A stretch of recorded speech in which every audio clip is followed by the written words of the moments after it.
Hey everybody, we've made it! The final day of 2021. Has Cybertruck delivery started yet? that's that's what the original promise was going to be. But I hope you all are having a fantastic New Year's Eve or New Year's Day. I know for much of the world it is already 2022. You don't have to remind me a billion times, but you will anyway.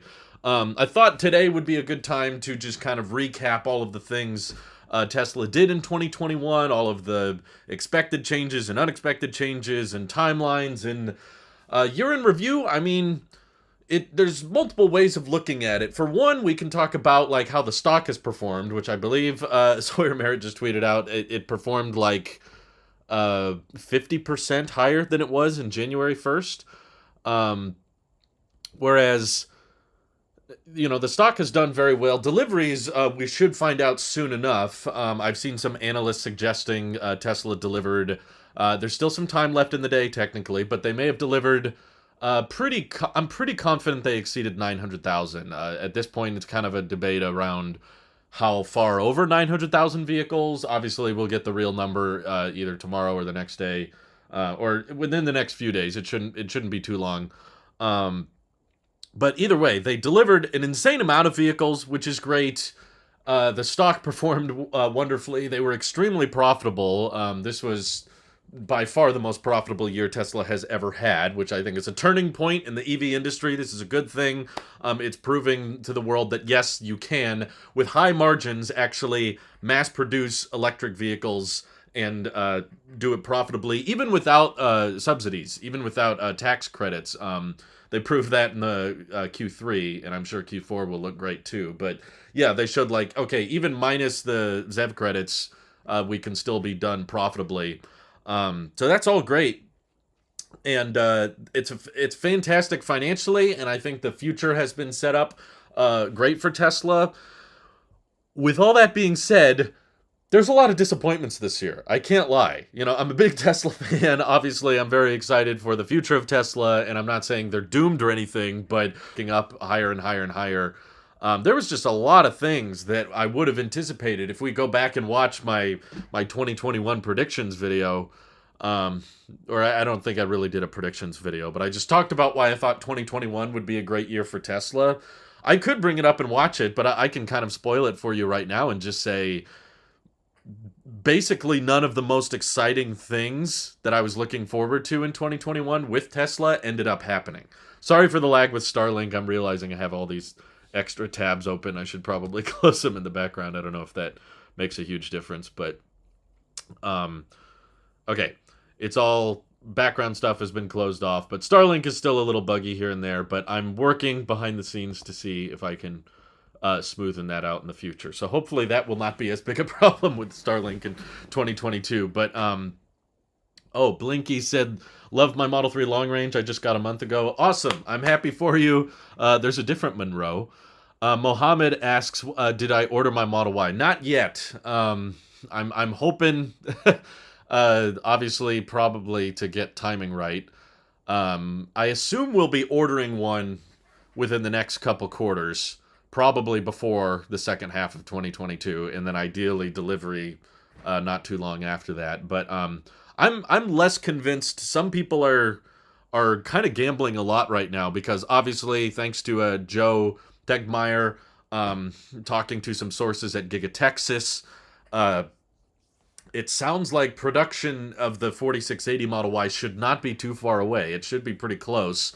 And there's a lot of people that are convinced if you order a long-range Model Y now, that you're going to magically get some long-range Model Y from Texas. I'm not convinced that's how it works, and I'm not willing to play that bet. I don't want to gamble, your non-refundable deposit and just say, well, order one now, and hopefully when it delivers, it ends up being a Texas Model Y.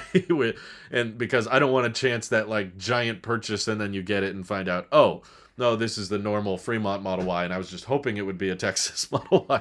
I'm only interested in ordering one if I know for sure it will be, and I do think that the configurator will likely change once Giga Texas is in production and it is pumping out vehicles. I expect the weight savings and the new batteries to influence the range in some way. It doesn't have to be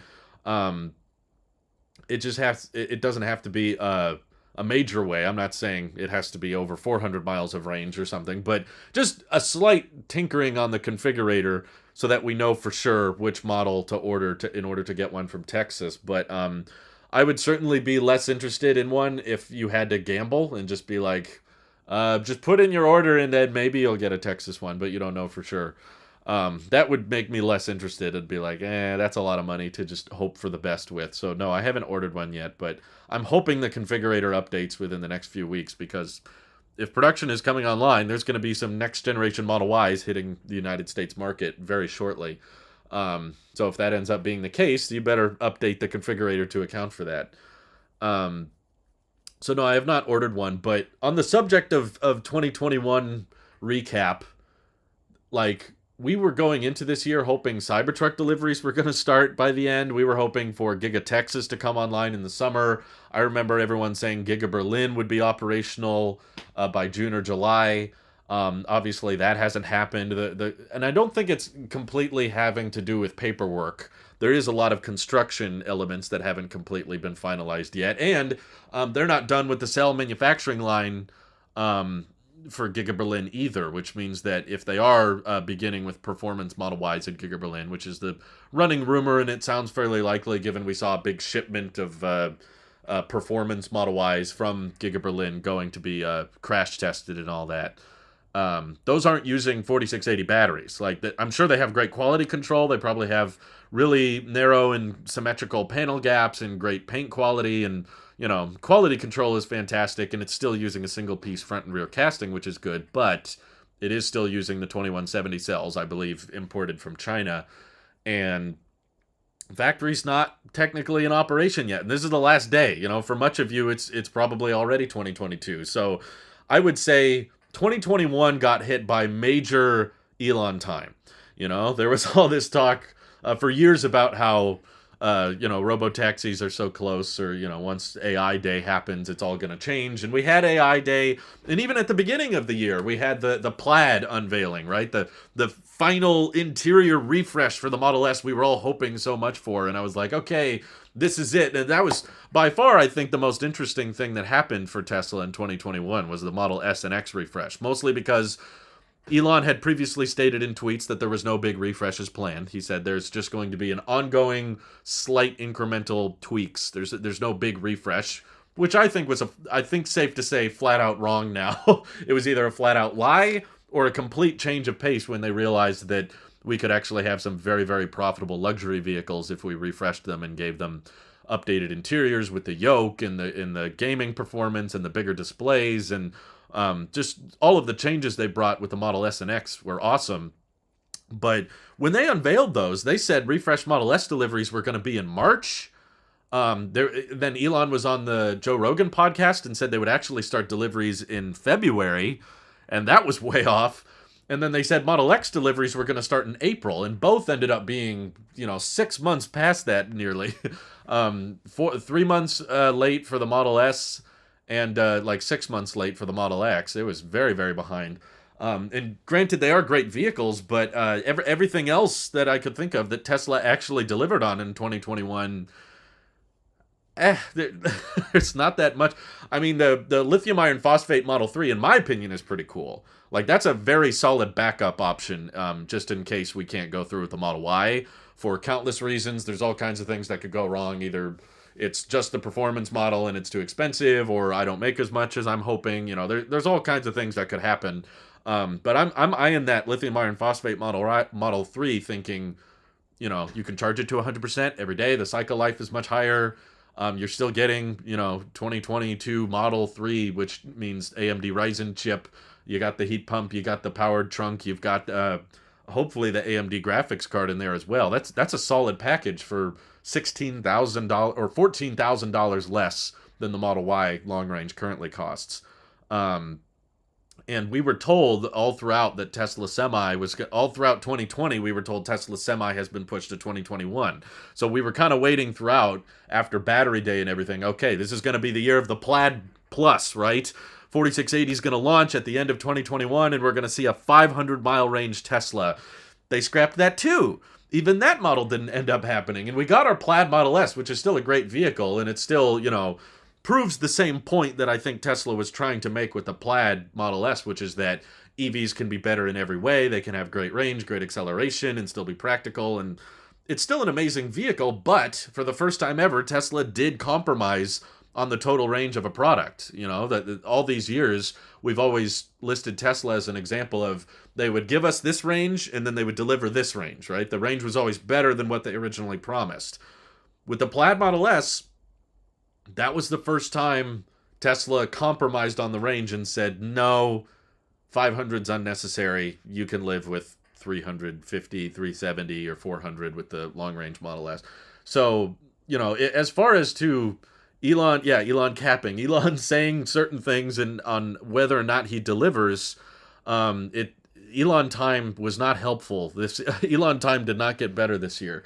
If anything, it got much worse because the Cybertruck landing page, Philip saying, just order a Cybertruck. It'll come from Texas for sure. The question is, when will it come from Texas? Because I'm getting antsy. I think I'm confident enough saying that, we've announced the Tesla plan to you guys. We're saving up for the Model Y, maybe the Model 3 if the Model Y is too pricey.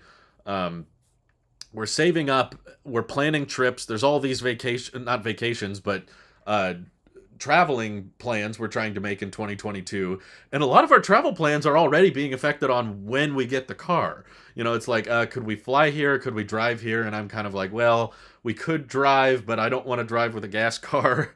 If we had the Tesla, I would happily road trip here because it'll be cheaper to charge, and we'll have autopilot, and there's all these trips that are already being influenced. So I'm getting less and less patient now because Giga Texas is supposedly just about to come online, and I want to find out how you buy a Texas Model Y. I'll just compromise and put an order in for a Model 3 or something.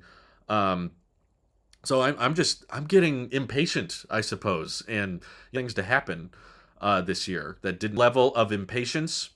Sorry for the lag. Starlink's having a hard time today. I apologize. Come on, Elon. You gotta iron out Starlink. We're out of beta now. There's no excuses. But yeah, there was just so much we were expecting to come out this year, and I do think we have to kind of account for how long certain things take. Some major Tesla bulls, which I consider myself to be mostly bullish on Tesla, but I think get hung up a little bit on it doesn't matter when it happens as long as it does happen. But my point is, okay, how long can you push that off, though? If Elon's saying FSD is going to enable level 5 autonomous driving, and he keeps saying next year, how long do you how long do you wait before you say, okay, I think you need to change your tune a little bit, or admit that this is not going to be as close as you think it is? Because Elon has literally said it's been a year away for we're coming up on 6 years now. So I would say at a certain point we have to draw the line and say, okay, I don't think it's coming next year, even if you claim it's coming next year.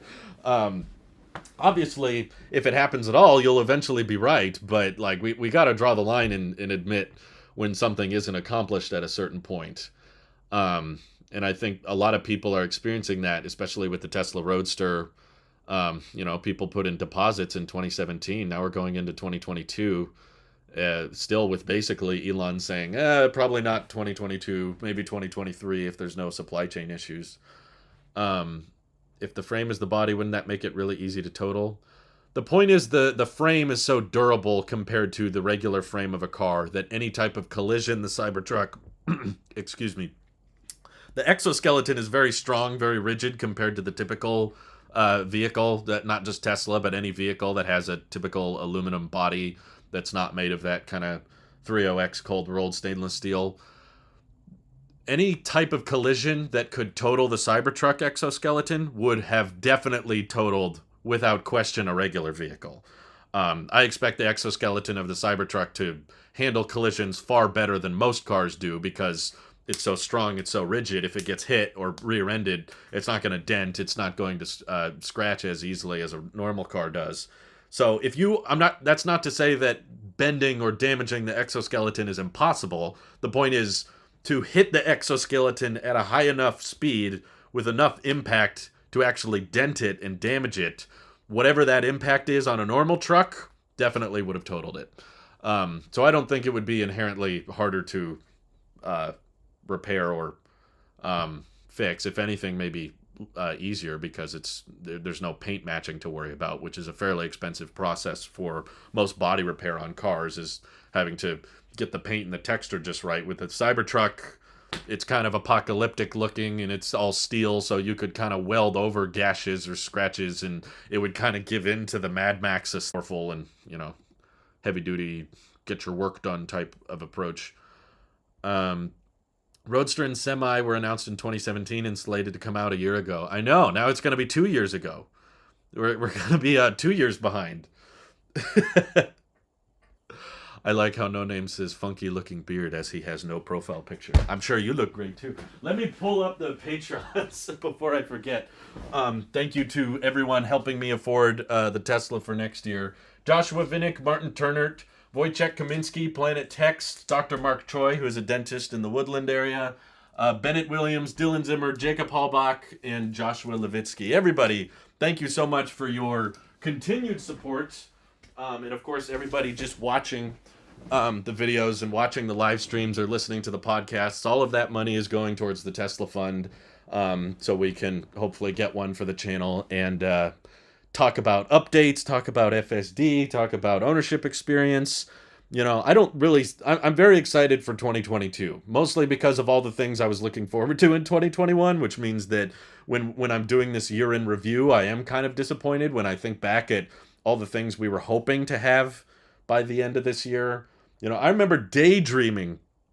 I remember daydreaming about the end of 2021 when the Cybertruck came out. I was like, can you imagine when there's 500-mile range Teslas driving around and there's going to be this futuristic pickup truck with all this durability and this exoskeleton, and how cool that's going to be to watch just drive around in city streets and the Vault and all of its capability and how great autonomous driving is going to be by then.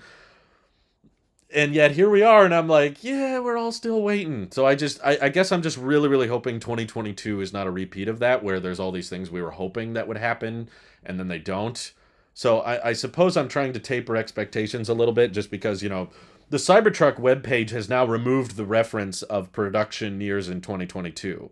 Now they're not even saying production will start in 2022. So, when people complain about Elon and Tesla, which I think they get far more negative press than positive press, and I don't think Elon and Tesla gets enough credit for all they've accomplished and all that Tesla has done. They've done an incredible job accelerating the world to more sustainable energy, and how great they are at improving their self-driving software. They get a lot of credit, but whenever those bears out there start complaining about Elon says this is going to happen and then it doesn't happen and he talks too much and he's overly optimistic, 2021 was not a year that combated that argument. It gave more fuel for the bears.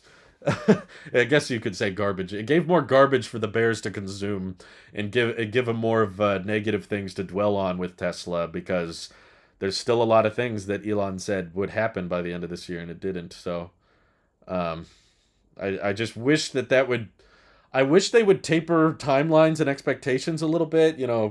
I get it's a very common question.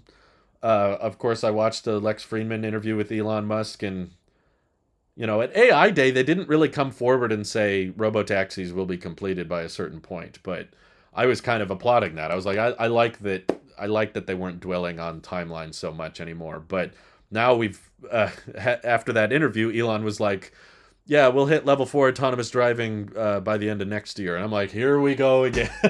I literally heard this in 2017. I heard it in 2018. I heard it in 19. I heard it in 20. I heard it this year. Now I'm hearing it in 2022. And I'm like, okay, there goes the taper the expectations rule again. I wish we would just look at it as it's the best it's ever been.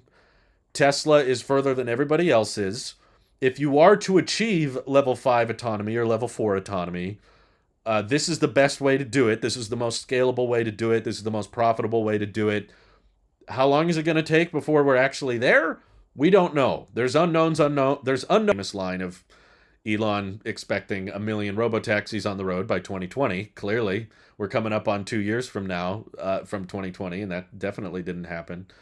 So I just wish the timelines would be ironed out a little bit. And I do think that Tesla was probably overly ambitious when they unveiled the Cybertruck. The pricing and the specs and the timeline. They were all a bit more than they could actually achieve. And I think that what won so many people over on the Cybertruck was the pricing and was the timeline. And now there's people all looking in different directions saying, like, what am I going to buy? Because I don't know when the Cybertruck's going to be ready. Because at this point, we can't even confidently say it will deliver in 2022. Elon can't say with confidence. Mike says, do you think there's a product unveiling slated for 2022?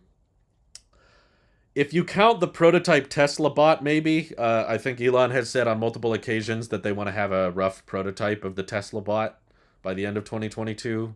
Again, could be hit by Elon time again. But if not the bot, then maybe the $25,000 model.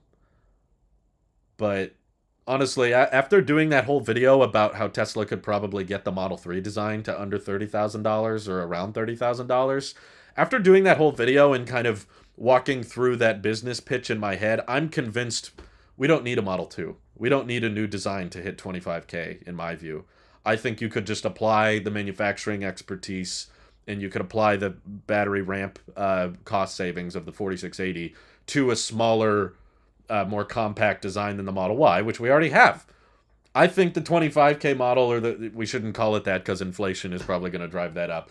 I think it'll be closer to $30,000, but you could sell millions and millions of $30,000 Model 3s, in my view. Like, if you got a rear-wheel drive Model 3 with lithium iron phosphate down to $30,000, that thing would sell like crazy. I don't think you would need to hit much lower, and you would be maxed out with your production capacity for many years. That's ultimately what has to happen before Tesla is able to lower prices on things, is demand to slump off of production capacity. Right now, clearly, with Giga Shanghai raising prices and Model Y so expensive and Model 3 raising prices in America and, Giga Berlin ramping up slowly, we have no shortage of demand. Demand has not been a problem for years and probably won't be for years to come because of how many people have caught on to the electric transition, how many people have figured out that EVs are better. It's not just about being better for the environment, it's just better car overall, and people like that. So they want one, including myself, and they're not willing to wait for one. Obviously, if you're willing to wait, you're going to get a better EV, but you're going to have to settle with your gas cars for longer. So it's just kind of a big patience discussion for a lot of people. But as long as there's millions of people willing to pay $30,000 for Tesla, they don't need to go lower than that, in my view. I know there's a lot of people that still get hung up on the demand thing. They're still convinced, well, they won't sell at extreme volume until they can get the price lower. It's like, they're raising the prices and they still can't catch up with the demand. So Teslas might not necessarily need to dip below 25K. If there's a big enough market willing to pay for them, it doesn't matter. Like, that's where we are now. Darren says, can't wait for truck people who hate the Cybertruck to try in Kia's Cybertruck to find out that it wore down their keys so they can't start their own truck. That'd be funny. You'd have to rub your key against that metal exterior for a while to make any discernible change to your truck keys. Yeah, I think Mike is correct. I don't think it would damage the keys itself, but steel can be scratched. It just doesn't really matter. I think the Cybertruck aesthetic just works so well with dents and scratches. Like, I'm trying to imagine someone who scratches up a Cybertruck. It's still, that's the aesthetic it's going for, is that like post-apocalyptic view. TG says, Happy New Year. Is it true that Tesla might build a fifth wheel RV with solar panels when Cybertruck is shipping? I have not heard that from anyone reputable. So I haven't heard that at all, frankly. I wouldn't count on it. The RV market is very small, unfortunately. I know there's a lot of people out there that want a fifth wheel RV so that they can basically sell their house and live out of their Tesla camper with solar panels and stuff. That's all cool. I like the concept of it. I'm in favor of there being, electric mobile homes or whatever. But it's such a small portion of the market, and Tesla has so much on their plate already. I don't think it's high on the priority list. Eventually, they will get there, yes. I think that is probably something Tesla would work on once Elon is gone. I think it's hard to imagine right now, but we will eventually get to a point where Tesla has figured out the battery problem, and they have mass-produced at a terawatt-hour level. I think this is easily 8 or 9 years away. Maybe in the 2030s, Tesla has found ways of mass producing 4680s at an extreme scale, and they've found ways of, profiting off of services that they offer from within the car, or they're selling a crap ton of software through the self-driving features or through the gaming features or the connectivity, the cellular, through the cellular connectivity and all that.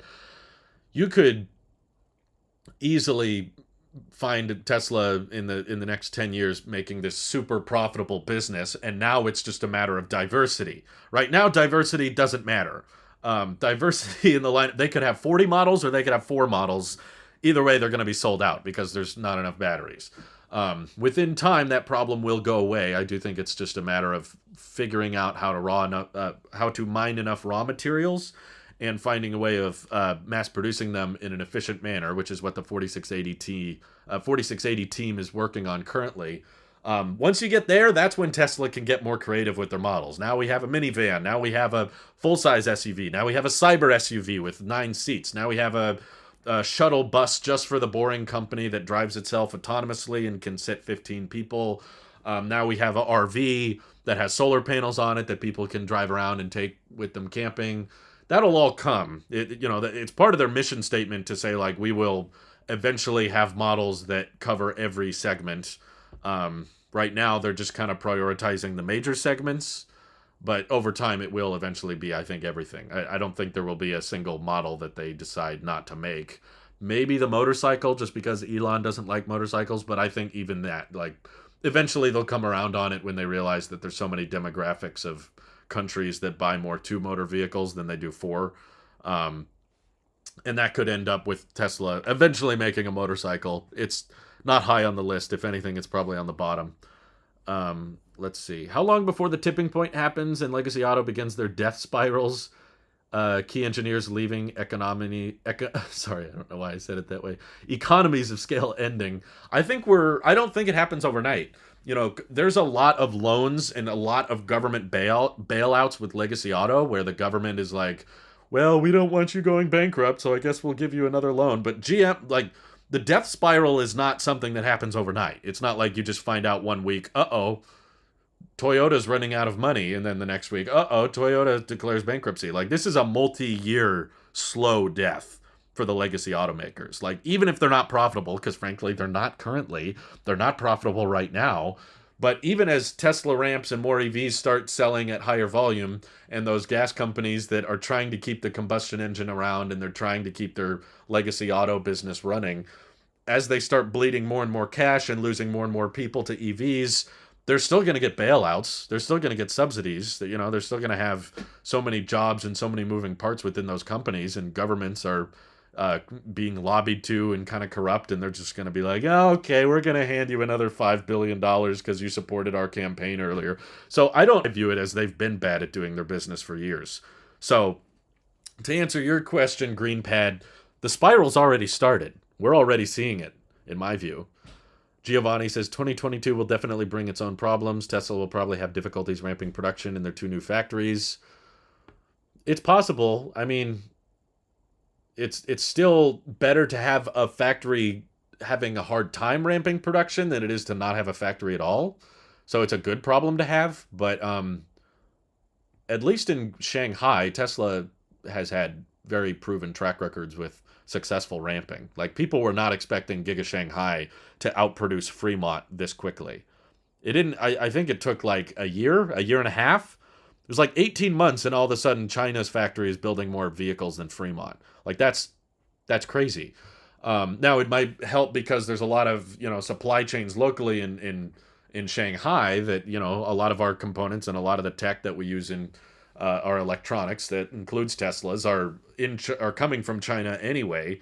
I don't think Berlin and Texas will necessarily ramp as fast as Shanghai. It's possible, but it's very possible in my view that Shanghai ramped faster than anything else, just because China moves quickly and they have a lot of local suppliers there.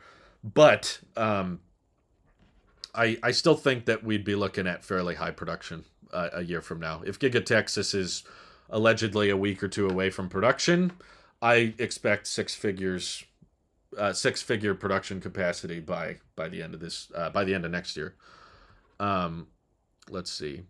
Model 3 is the next Model T, first mass production EV the masses can afford. Kind of, yeah, in sort of a way. Mike says, wonder if Aptera will push Tesla to decreasing the Model 3 price or make the Model 2 sooner. Again, that's always falling back on there being a slump in demand.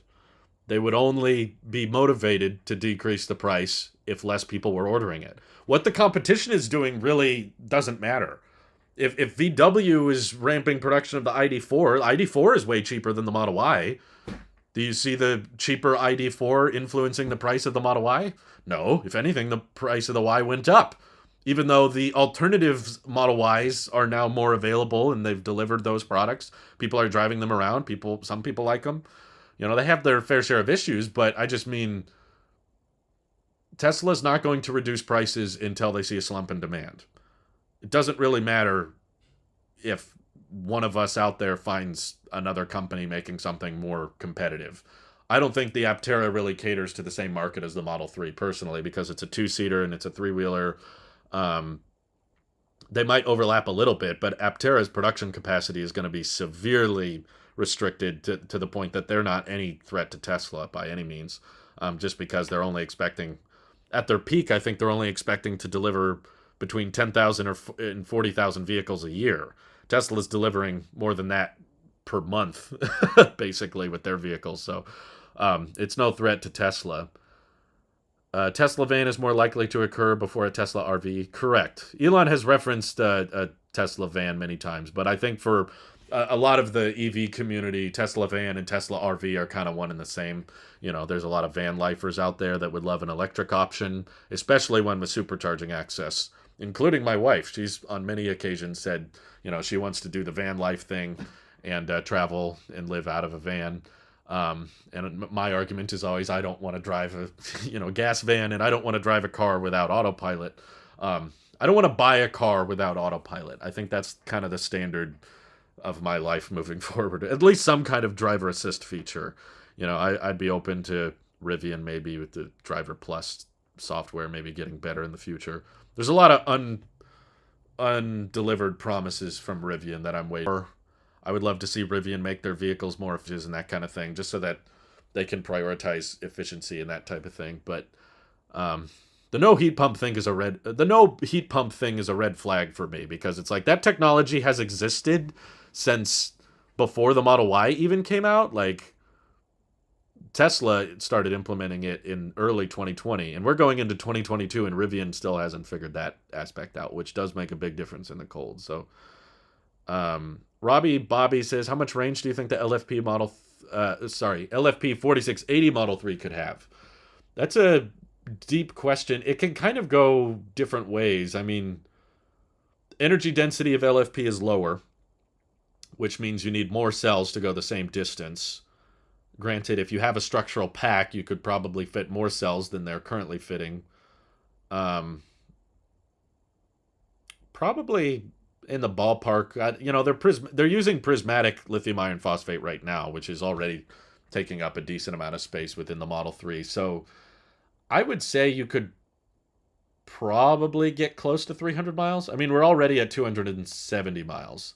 I don't think necessarily Tesla needs to go much further than that. Like, with a good supercharging network, and if your goal is to make the vehicle more affordable, sure, there might be some technical way you can stuff it full of batteries. You know, you could eat into more of the storage space of the trunk and be like, okay, now the Model 3 can go 400, 500 miles, but that vehicle is going to cost more to build. You're not going to be able to build as many of them. So it's kind of about hitting that sweet spot of range that's, you do not need a 400-mile range EV to sell well.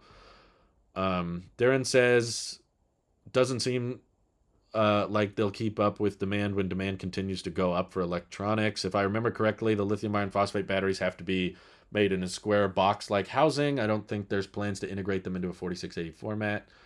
No, they talked about it at Battery Day. The cylindrical format is just the shape of the battery. You don't have to do lithium iron phosphate in a prismatic sense. I don't think they're prioritizing lithium iron phosphate at the 4680 format, but theoretically you could do it cylindrical. TG says, will Model 3 with 4680 ship next year and hardware version 4? I don't think so. I think that might eventually happen, but I don't think it's likely to happen in 2022 because the main reason Tesla has not updated the Model 3 manufacturing process. Keep in mind, there's more than just 4680s that the Model 3 is lacking. It's also lacking the single piece casting. It's also lacking the Giga Press tech and the structural battery. And the 4680s is one of many things that the Model 3 is still not rocking. And Elon has mentioned this because Sandy Munro was very curious. He was like, why don't you update the Model 3 to have all this great manufacturing stuff you've discovered from the Model Y production? And Elon's response was that it's hard to change the tires on the bus when the bus is going 80 miles an hour. So that kind of describes the state of Model 3 production right now. It's their bread and butter. The Model Y is slowly becoming the flagship. It's becoming more popular than the Model 3. I think in the last couple months it's been the first reported cases within a 30-day period of the Model Y actually beginning to outsell the Model 3. So we knew that would happen. It's a bigger market. It's not a surprise. But still, even then, even though the Model Y is starting to outperform the Model 3, it's still probably their second most popular vehicle, and it's going to quickly. That's going to take time to redesign those assembly lines, readjust those factory layouts, and start swapping it over to more GigaPress tech, and also being able to build enough 4680 batteries to actually put them in the Model 3. Right now, we don't have enough 4680 batteries for the Model Y. It's going to take a while before we can even ramp the Model Y with 4680 batteries. So I don't think it's a 2022 thing. It might be something they start thinking about in 2023 or 4, because then you would have factories profitably churning out Model Ys with very thick margins across 3 different continents, right? You could have Texas ramping Model Y. You could have Shanghai, being the powerhouse that it is, building hundreds of thousands of Model Ys a year. And Berlin is now fully ramped, or close to fully ramped. It's at like 500,000 a year. Texas is at 500,000. If you're looking at like a million, 1.2 million or 1.5 million Model Ys all being sold for fairly high price, and Tesla's raking in a ton of profit off of those, that's probably when you can start to afford, all right, let's shut down the Model 3 line. Let's update it a bit. Let's give it better range. Let's simplify the manufacturing. Let's improve the battery chemistry. That's when you can afford to shut down the Model 3 line, because it's not something I think that'll take like a week or two. I think if you wanted to retrofit that much new technology into Model 3, you would probably have to shut down the assembly for it for a good 2 months maybe. The Model S and X, for their plaid updates and the refreshed interior, they were shut down for weeks. It was like 3 or 4 weeks, and that's a small volume vehicle compared to the Model 3. And they weren't adopting casting press technology with the Model S and X refresh. So again, because the Model Y is a larger vehicle with a bigger market, you can sell it more profitably, likely, than you can the Model 3. Even if you gave the Model 3 4680 batteries and the single-piece castings and all that, it still probably wouldn't have profit margins as good as the Model Y does. So that's why it's not a top priority for them. In case you're wondering, why are they putting the 4680 and the Model Y first? That's why. Big market, more popular model, and very profitable model. So that's why it might even make more sense for Tesla to incorporate the 4680 and the single-piece castings into the Model 3 at a new factory rather than retrofit Shanghai or Fremont. That's going to take longer. It might just be easier to build out another facility next to Giga Texas or behind Giga Berlin. They own a lot of land surrounding those factories, so they can build more if they need to, but they wouldn't have to shut down the Model 3 line at Fremont in Shanghai if they just built out new factory spaces at Texas and Berlin, and then just said, we're going to do 4680 Model 3 from here on out. So I don't expect a ton of changes with the Model 3 in 2022. I think that the CPU boost is probably the most noticeable thing. You're going to get AMD Ryzen, and now, according to Green the Only, the 10 teraflop GPU they put in the Model S's, that's even coming to the Model 3 and Y. I think day-to-day, software features and how responsive the UI is, that's probably what the most noticeable change with 2022 is. It's also possible that Panasonic might increase the capacity of the 2170 cells with better energy density, and maybe we get a little bit of a range boost. Nothing major, but maybe 20 miles further. Now the Model 3 long range goes 370 instead of 350. Little things like that. Um, let's see. Great hair. Thank you. I don't know if it's sarcastic, but I'll take the compliment nonetheless. Let's see. How can the Ford Lightning pose a threat if dealerships are adding $30,000 to the cost? I don't think it's a threat. The F-150 Lightning is a bigger threat to Ford than it is Tesla, because Tesla has no shortage of demand. It doesn't matter if every Cybertruck costs $90,000 to build, they're going to deliver and sell each one of them. And people will probably take delivery and try to flip them for a profit. There's just that much pent-up demand around Tesla. The competition has not proven to be a threat. And also, keep in mind, the competition does not need to worry about demand either. This is why I call it Tailosive EV, right? Because I don't want to restrict myself to just say, I don't believe Tesla is the only EV company that can exist. There's some people out there that are like, all car companies will go bankrupt, all car companies will go away, and it'll just be Tesla. I don't think that's going to happen. I think there will be still a very decent range of EVs to choose from. And there's a lot of people that don't like a lot of the design choices Tesla makes and will go to alternatives because of that. But I don't think it's enough for Tesla to have a slump in demand. So, yeah, there's a lot of dealer markups making the F-150 Lightning less appealing.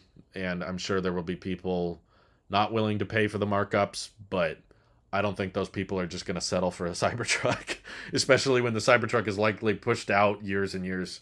I've seen people say that. The people are like, Drew, just buy a Cybertruck. You'll get 4680s in that. Or Cybertruck's better. Just buy a Cybertruck. And I'm like, if you haven't put in a deposit for a Cybertruck now, you probably won't get one for 5 years at this point, with how many orders people have put in and how slow Tesla is likely going to be with ramping this because of how many batteries it requires. So, yeah, I don't think the F-150 Lightning is a threat. But I also don't think they need to worry about no one buying it. There's plenty of demand for the Lightning. There's tons of people interested in it. The bigger threat it poses is, can Ford sell that Lightning profitably? That's my biggest question. Like, okay, the dealer is collecting $30,000. Good for him. He's like, hey, a bunch of people want this truck, and I have access to it. So if you want your Lightning sooner, you got to pay me $30,000. That's a stupid, corrupt business model that I'm not a fan of, but that's the reality of what Ford has to put up with now. And I'm sure a lot of people will be like, heck no, if it's $30,000 more, it's out of my price bracket. I'm not doing it. And there will be some people that are like, I just want an electric F-150. I'll pay whatever I need to pay to get a hold of it. But yeah, like, people will still buy it, and Ford will probably be able to sell every one they make.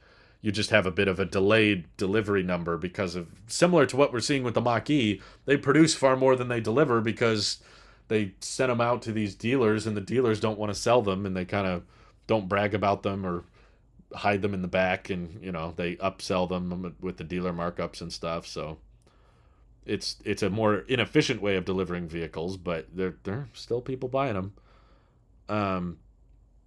Let's see. Ocean Fire says, do you think it's possible for Apple to release a fully autonomous vehicle from scratch without the amount of data Tesla is able to capture from their fleet? No.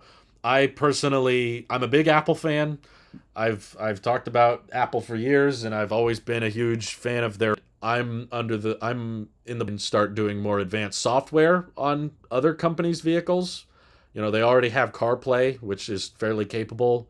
I would not be shocked at all if they partner with GM or Ford or Toyota. They partner with some legacy automaker and say, okay, now we have CarPlay enhanced, and the software on the car is now completely designed by Apple instead of just part of it. I would not be shocked if they expanded more into the software side of things, but I don't believe they will actually release a car where they designed all the hardware and the battery and the steering wheel and the seats, and I don't think Apple's going to do that. I've been hearing about it for too long. I think it's one of those moonshot projects that Apple's working on, but there's a crap ton of things Apple works on that they don't release. And I think a car is one of them. They're toying around with it and they want to play with self-driving software, but that's about it. Um, they don't plan on actually, building battery packs and powertrains. That's just so drastically different from what they're used to making. And I don't think that the car ownership experience would be drastically different whether you had a car built by Apple from the ground up versus a car with Apple software. I think all of the advantages of having a car within Apple's ecosystem can be attained with CarPlay or slight adjustments with CarPlay to make it more capable. There's been some rumors or some patents at least I've seen with Apple making CarPlay have more access to data, like instead of just maps and music and texts, now the CarPlay could have access to your range, your energy efficiency, your charging network, and it could add charging stops along your route, and that's all built into Apple Maps. And Apple just has, you can from CarPlay control the HVAC in the car, you can control the AC in the seats, and just having a little bit more pumped into CarPlay, but they don't need to build their own car to do that. That's not an issue. The Model S and X took half a year to update the design. They can't lose that much Model 3 production. Right now, yes, I agree. They can't lose Model 3 production for half a year. In the future, when Giga Texas is mass-producing Model Y and Berlin is mass-producing Model Y and Shanghai is pumping out Model Ys, if they're all pumping out very profitable vehicles, the Model 3 would slowly start to become a very, very small piece of the overall revenue. Same with Cybertruck. Giga Texas within a couple of years could be mass producing 500,000 Model Ys and 200,000 Cybertrucks a year from one factory. That's going to be pretty profitable. That's going to be making a lot of money. So you could afford to shut down the Model 3 line for a few months and then bring it back with better specs, better range. It's just not soon. It's got to be when all these other factories are fully ramped, and it's not going to. Production might start at these factories in a couple weeks, but they're not going to be fully ramped for probably a year or more. Will you also be making more movie reviews? Not a lot planned. Mike has some plans for the channel, but yeah. Let's see. Have you seen the picture of the Mercedes EQS with the market adjustment of $50,000? I did hear about that, but it's also probably not unheard of with Mercedes. I mean, it's a luxury vehicle, so the fact that a luxury vehicle has a $50,000 markup is like, yeah, sounds right. That's kind of what I expect from the legacy auto luxury segment. What disappoints me more is when, people reserved a F-150 Lightning because they wanted to buy one for $40,000 or $50,000, and then there's a $30,000 markup. It's like, okay, that's a deal breaker easily. Why does it say production starts December 31st for Texas online? There's the guy that took the picture for this thumbnail. He's a guy who flies drones over Giga Texas every day. Joe Tegmeyer. Sorry if I'm pronouncing that incorrectly, but Joe basically heard from some of his sources. He talks to employees and construction workers at the factory because he spends so much time there. He said that they are starting actual production next week and that they have already built many Model Ys out of Giga Texas that they're driving around inside the factory. And they've already shipped a bunch of Model Ys for crash testing and validation.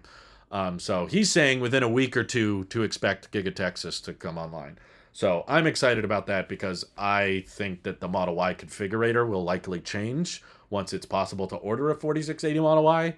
If I'm wrong, I would still be perfectly happy with a rear-wheel drive Model 3. That's probably my go-to backup right now just because it's substantially cheaper. And if you compare the lithium iron phosphate battery can be charged to 100% every day versus the long-range Model 3, which is encouraged to be charged to 80% every day, the range is honestly not that different. And think about how the 2170 cells degrade faster than the lithium iron phosphate does. Like, if you just do some basic math, 280, like 280 miles of range every day. Okay, and then a few years go by and your battery health degrades, and now it's 260, now it's 250 every day. Versus the lithium iron phosphate rear-wheel drive Model 3, you can start at 270 every day. And yeah, it will degrade, but a lot slower. I think at the end of the day, for daily charging, they're pretty much the same. The biggest difference you're paying for with the long-range Model 3 is all-wheel drive. Even on road trips, the difference is very small. I've plugged in a lot of routes and a better route planner and compared them with a long-range Model 3 versus a rear-wheel drive Model 3 with lithium iron phosphate. On a 800-mile road trip, you save like less than an hour. Like at least the destinations I'm plugging in. Once your range gets over 250 miles, it really doesn't make that big a difference. Like on a road trip, you save 45 minutes on a 14-hour drive. It's like, would you pay $6,000 to save 45 minutes? Maybe some of you would, but I think I'd be fine with standard range, even though that's not what it's called anymore. Do you think dealers hate EVs because they don't need as much maintenance? Probably. If I was in the dealer world, I would be a little frustrated by that, because in a world of EVs, there's really no point to having dealerships. It's not even so much about the maintenance costs or trying to upsell people on plans or contracts or financing. It's more just like, think about how with Lucid and Rivian and Tesla, these future EV companies that are clearly taking over and becoming the mainstream slowly, they don't need dealers. They deliver the vehicles straight to the customer. So yeah, I would be kind of annoyed by this whole business model as a dealer, because it's like they don't need me anymore. It's just my approach would be, I better find another profession. Not I'm gonna pretend EVs don't exist. But they could probably get by. Think about it. A lot of these dealers have probably been in the business for 30, 40 years, and they've had the same job all this time, and they're probably planning on retiring soon. A lot of these dealers are like, I'm going to work for another 5 to 10 years and then call it good. I'm just going to stop working and sit back and relax.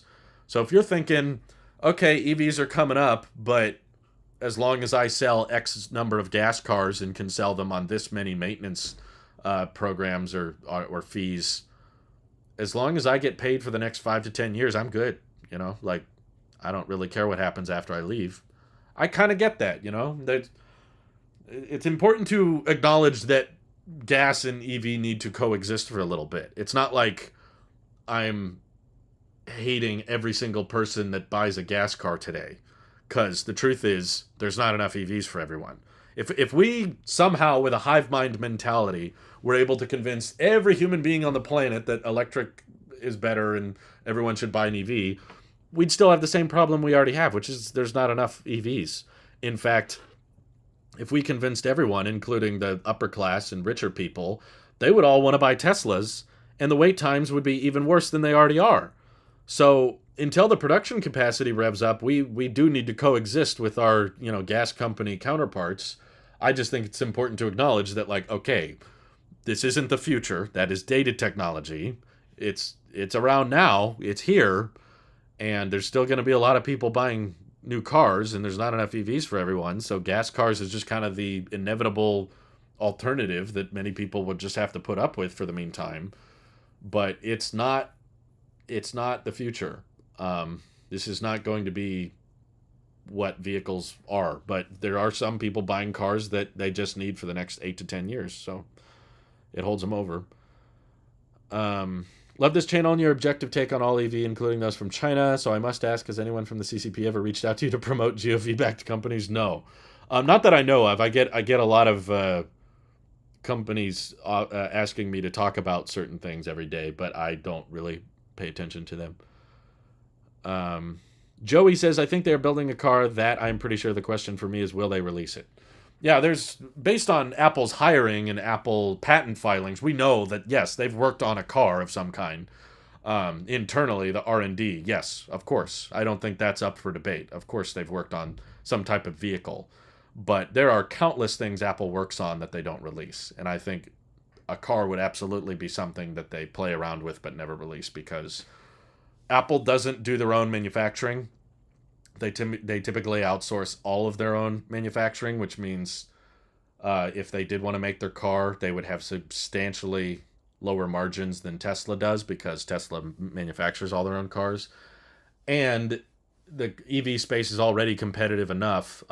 If Apple did want to make an EV, they would probably have to do it the Lucid approach and charge like $100,000 for some luxury sedan, which would not make a big dent in the market anyway. So that's why I'm just like, yeah, I could see Apple internally like messing around with how they would want a dashboard or how they would want a display to work or how they would want the algorithms to drive and self-driving tech and software development in that department. I'm sure they work on that stuff, but as soon as Apple enters the mass production process and they start realizing how expensive it is to buy all these batteries and how unprofitable the vehicle market is, every time they look at the numbers and they look at a spreadsheet and how expensive it is to build EVs, they're just going to be like, no, no, that's too much. This is too complicated. Our margins aren't high enough, and the product wouldn't be up to our standards or whatever, because they would have to fall back on an Electrify America network. And the charger network does impact the ownership of the car experience quite a bit. Like, that's kind of where I fall with Rivian right now. I love the Rivian product. I was watching a bunch of Rivian YouTube videos yesterday because I guess there was someone that did a review of one, and I don't think they're an employee. So there was actually like a customer delivery, and he was posting about it, and I was like, this is so cool. I love the design. I love the functionality. I love the gear tunnel and the software and the emphasis on, being one with your environment. And I love the Rivian and all that, but I'm just like, I don't want to have to rely on Electrify America every time I go on a road trip with that thing, because those chargers have been unreliable. The cost of Electrify America is far higher than supercharging. Again, the inefficiency of the Rivian using so much power doesn't help either, but just like knowing how much it's going to cost to charge that thing turns me away. And I want to see the Adventure network get more built out. I want Rivian to expand their charger network so we can have a more Tesla-like experience where you don't have to worry about the chargers so much on a drive. So that's a big aspect of the experience. And if Apple's not interested in getting into their own chargers, which it's too late, I think. Like, if Apple was serious about the EV market, they would have entered it a long time ago.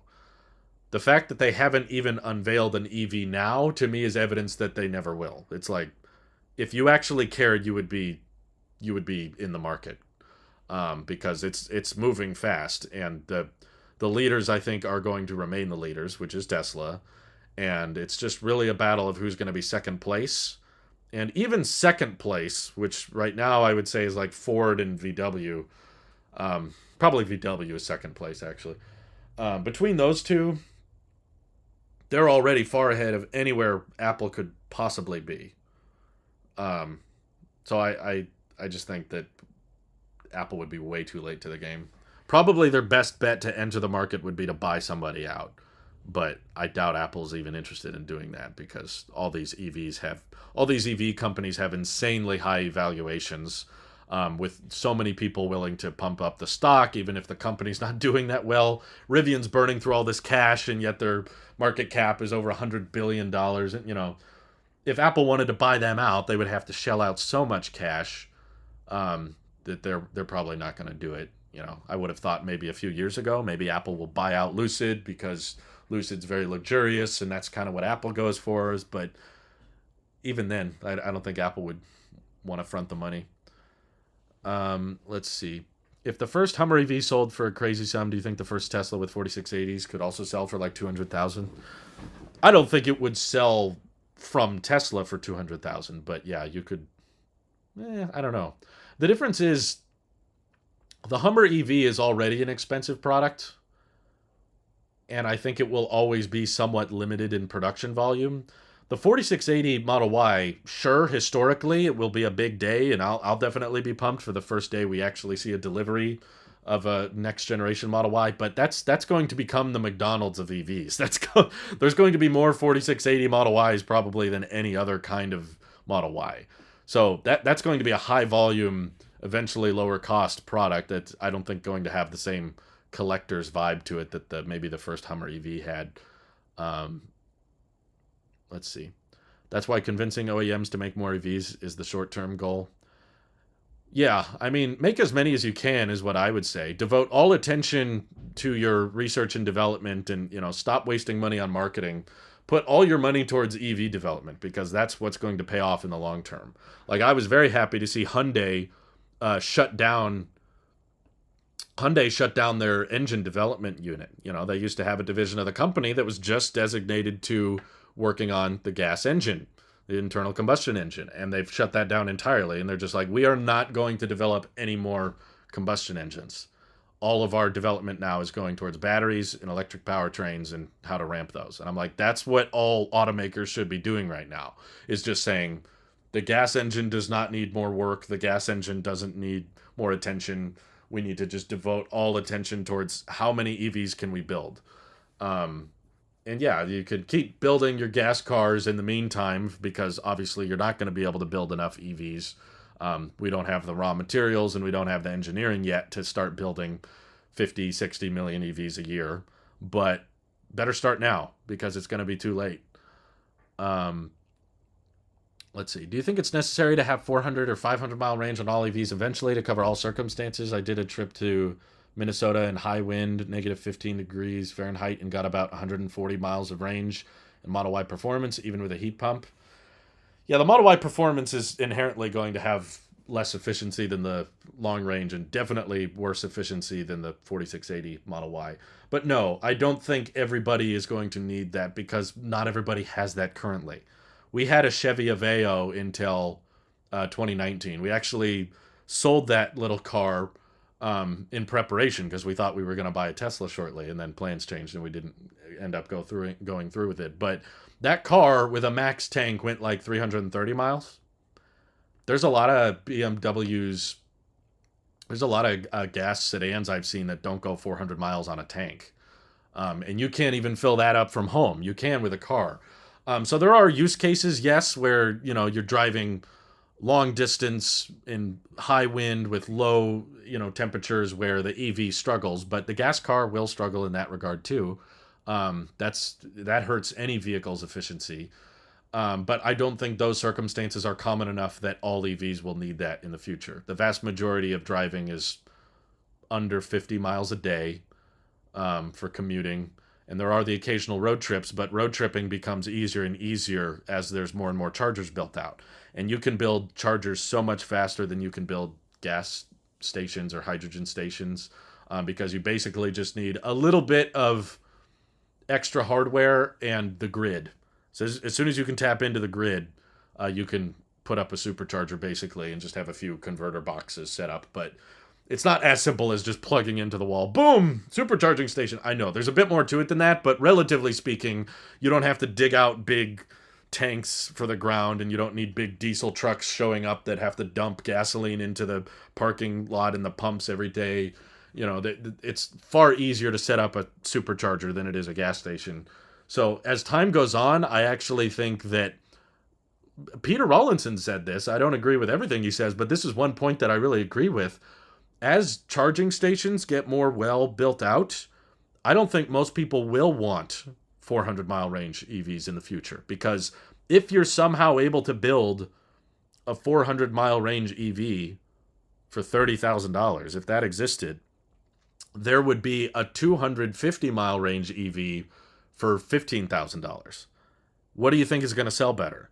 Like, okay, this one takes a little bit longer on road trips, but it's half the price, versus this one that saves you 40 minutes on a road trip, but it'll cost you twice as much. The concept of range, I think, is over exaggerated a bit too much, because obviously it's helpful to know that, okay, if I charged up this vehicle all the way up to 100% and used it all the way until it hit zero,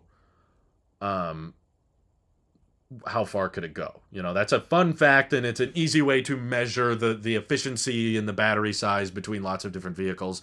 That's a useful metric in some regards, but I don't think for most actual use cases it's a very helpful metric, because like I said, you could have a 270 mile range Model 3 go anywhere a 400 mile range Model S can go, and the only difference is how long is it going to take. And the difference is not that much. You save like an hour between 270 miles versus 400 miles. So as long as you can still get where you need to go, and there's chargers in the area, and also keep in mind, most driving is not road trips. Like 90 or 95% of all driving is people driving around town, visiting friends and family nearby, and getting groceries and driving to work and back. That's what most driving is. And most of that does not need more than 50 or 100 miles a day, maybe. There's probably a very small section of the market that maybe drives 150, 180 miles a day, but even a rear-wheel drive Model 3 can do that. So I don't think the future is going to be 400, 500 mile range EVs. I think they will exist. Yes, there will be luxury, higher priced EVs that those are all probably going to be in the ballpark of 250, 300 miles. I think that's what the future of range is. There's a lot of people that don't agree with me on that though. Especially people that aren't as invested in the EV community. They're just like, well, I don't think EVs are the future until they find a way to make them all 400 miles. It's like, the 400 mile ones aren't really what's selling the best. Let's see. Happy New Year from Norway. Less than 30 minutes to 2022. I'm going out to watch fireworks now. Have a good celebration, Snore. Enjoy the fireworks. Let's see. If you actually cared, you would be here. I don't think Apple cares about charging a lot. You're forgetting this is a company that sold $13,000 Apple Watch.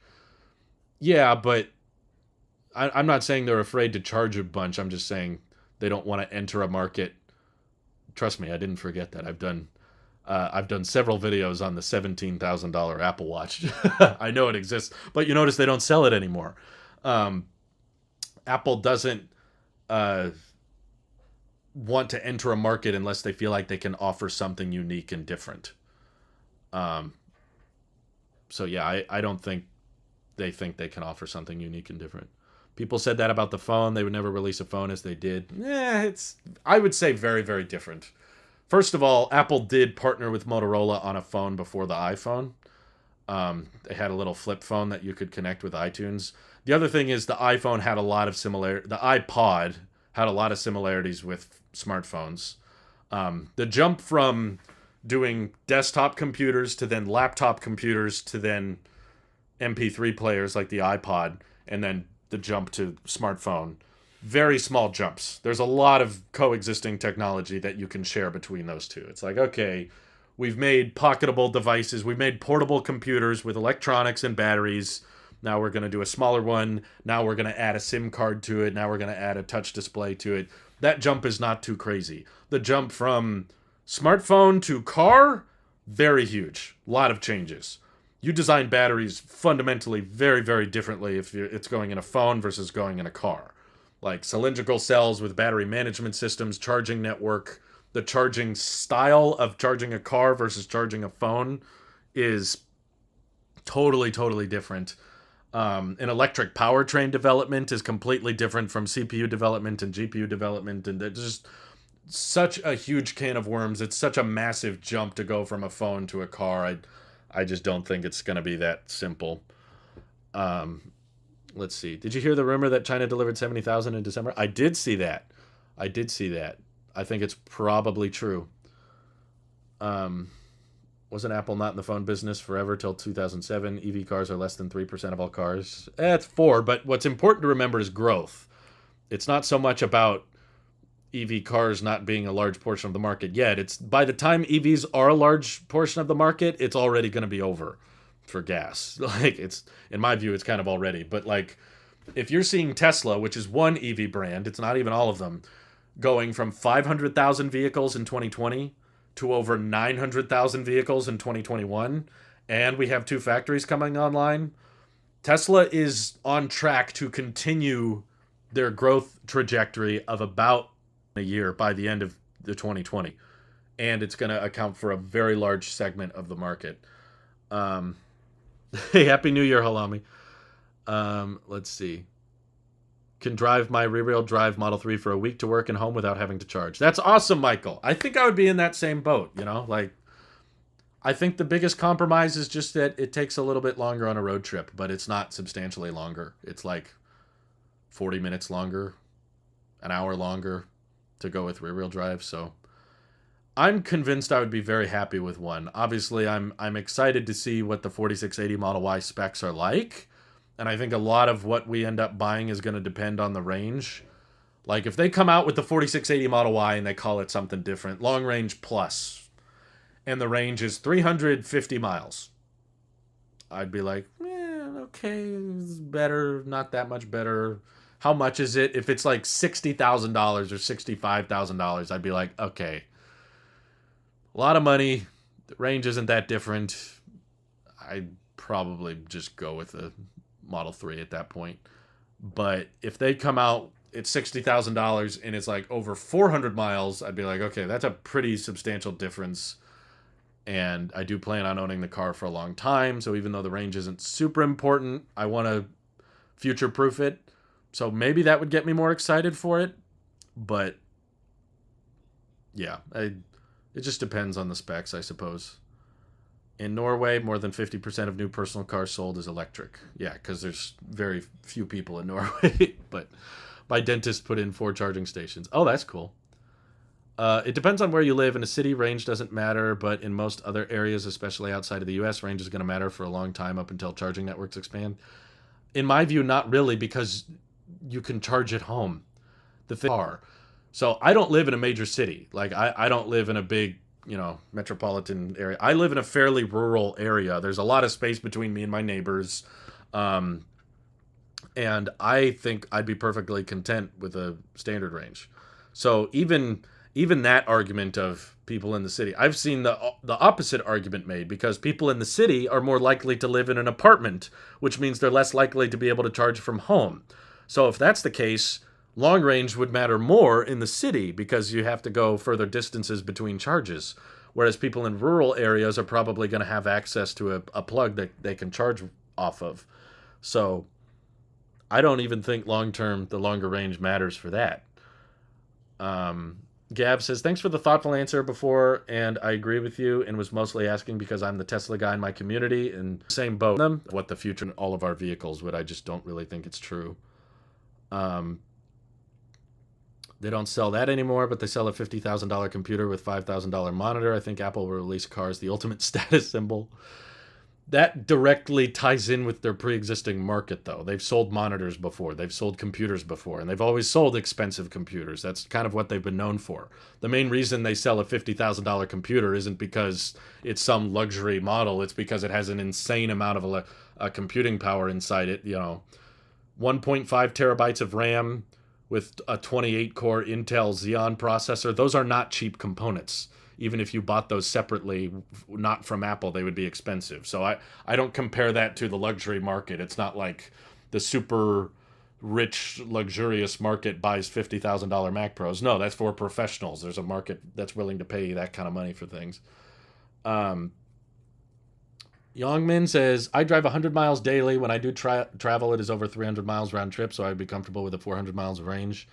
No, I get it. I understand why people want it. I'm not saying no one wants longer range. I'm just saying it's not as necessary as people think. If it's over 300 miles round trip, that just means that someone can pay $6,000 to $10,000 less for the car, and they have to stop and charge for 10 minutes for the road trip.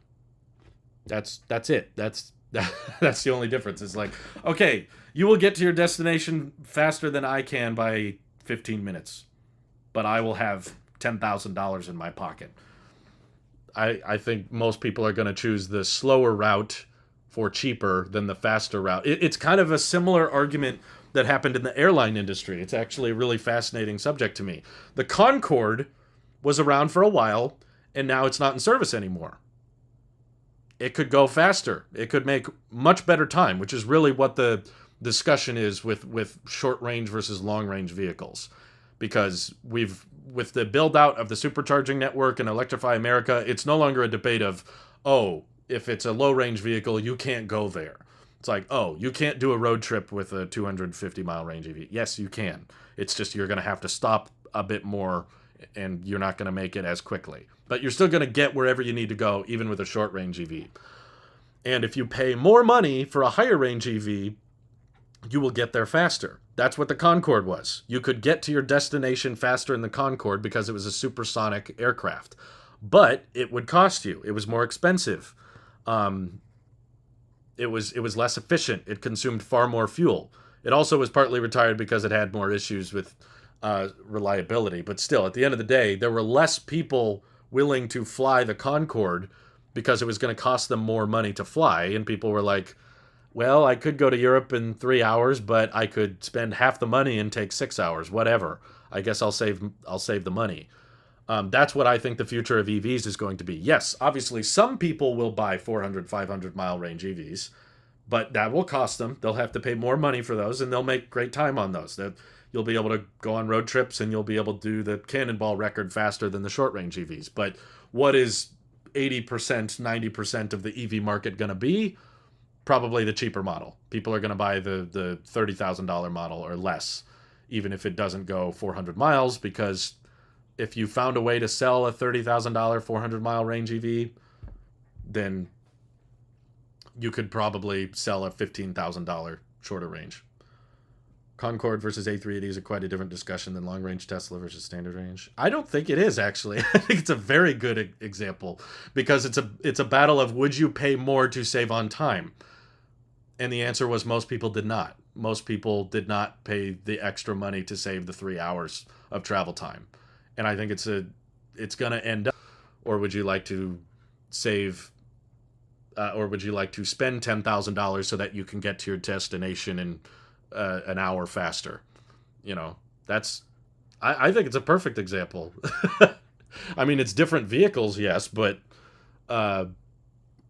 it's a similar argument. More money gets you there faster. What do people choose? Geez, wait. Now, people fly more than once in their life, I think. Most people flying on the Concorde were flying more than once. It wasn't like... I don't agree that flight is a one-time thing. You do it less than driving your car, but that's when the range argument comes up the most, is road trips, which is about as often as flights are, right? You occasionally take a long-distance road trip, just like you occasionally take a flight. For daily driving, 100 miles would be enough for 90% of the population. Average daily commute of the American is like 30 miles.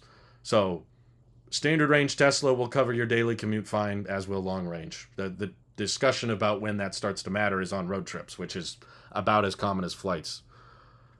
But yeah, some people get more range loss in the winter, of course. That would encourage, again, a portion of the market will care about long range. I'm not saying it won't exist. I'm just saying it won't be as popular. That's why we see estimated delivery for the standard range Model 3 pushed out until October, whereas if you want a long range Model 3, it's available in March. You know, there's a lot more demand for that shorter range one because people are willing to make the compromise.